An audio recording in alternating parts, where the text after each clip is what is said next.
अन्य किसी का प्रसाद ग्रहण न करे अपने इष्ट के सिवा, तब वो अनन्य वैष्णव भक्त कहा जाता है। अब प्रसाद को, किसी भी प्रसाद को माथे पे रख करके और यमुना जी पधरा देते तो अपराध नहीं माना जाएगा, क्योंकि आपकी इष्ट निष्ठा है।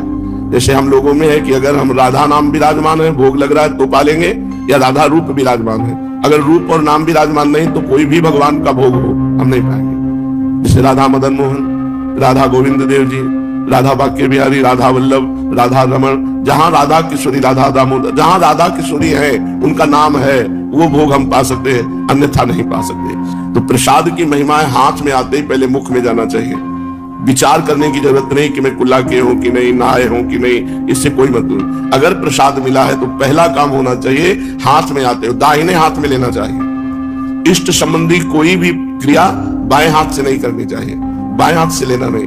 प्रसाद है, प्रसादी वस्त्र है या कुछ भी भगवत संबंधी, ऐसे नहीं कि बायां हाथ लगा दिया।